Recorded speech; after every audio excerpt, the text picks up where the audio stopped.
Tuan-tuan dan puan-puan, kita teruskan pertandingan pidato pada pagi ini bagi kategori sekolah menengah dengan menyaksikan persembahan peserta kedua, Aina Batisha binti Sulaiman dari Negeri Sembilan. Beliau kini menuntut di Kolej Tunku Kusiah Negeri Sembilan.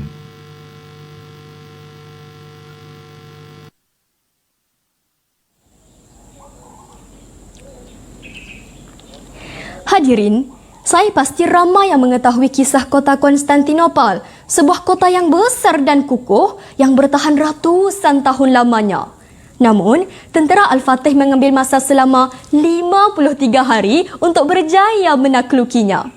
Malaysia juga sebuah negara peradaban yang telah wujud lebih 6 dekad lamanya, penuh dan kaya kepelbagaiannya, berseri indah perpaduannya, dan paling penting, Malaysia berpaksikan satu sistem beraja, satu negara dan satu perlembagaan. Jutaan apresiasi kepada pimpinan majlis, staf hakim yang sentiasa cakna dengan keadilan dan berintegriti, saudara penjaga masa yang semestinya menjunjung prinsip Al-Asr, barisan warga pendidik budiman seterusnya, warga maya generasi pendukung wacana, wawasan negara. Sidang penonton penuh santun. Mauduk bicara pidato ini mengajak kita untuk menekankan dua prinsip rukun negara utama, iaitu kesetiaan kepada raja dan negara dan keluhuran perlembagaan.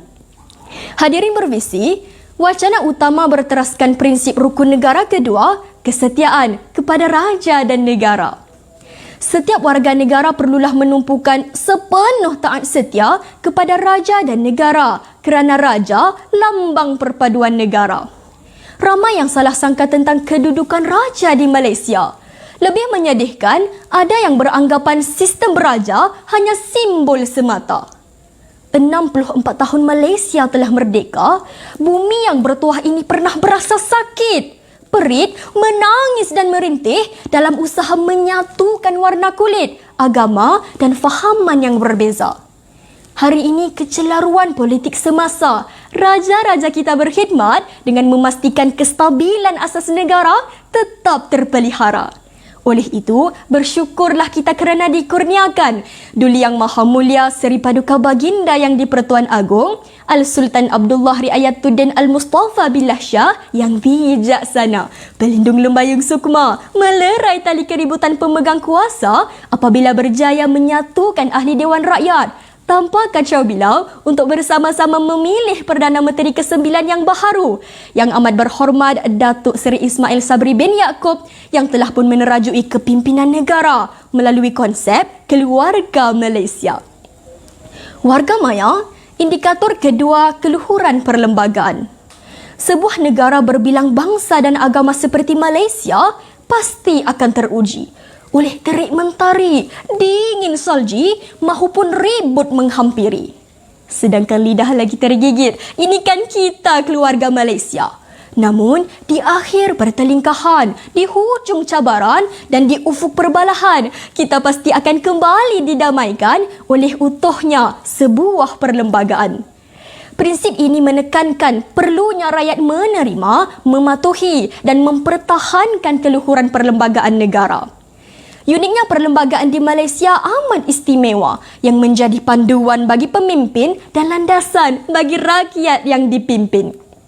Perlembagaan dan undang-undang inilah yang sentiasa dipelihara sebagai wadah untuk memastikan jati diri akan terserlah, kepercayaan dan keyakinan yang tidak bercapah antara kaum agar tidak berpecah. Betapa luhurnya tiang seri ini sehinggakan kesemua isu dan pertikaian boleh kita selesaikan. Hak asasi, perlindungan minoriti, solidariti mahupun kewibawaan negeri. Perlembagaanlah yang kesetiaannya tak pernah menghalangi, tak pernah berpindah ke lain hati untuk kita rakyat bersaudara di sini. Secara kulasahnya, prinsip ini kita pahat dalam hati, kita pateri dalam sanubari dan kita sama-sama implementasi hingga ke titik akhir kita bernafas di muka bumi ini. Akhir kata, satu persoalan buat anda semua. Adakah cukup sekadar melafazkan 5 rukun negara, sedangkan hati dan jiwa masih prejudis terhadap kesetiaan kepada raja dan negara serta keluhuran perlembagaan negara? tepuk dada, tanya selera. Sekian, wabillahi taufiq wal hidayah. Wassalamualaikum warahmatullahi wabarakatuh.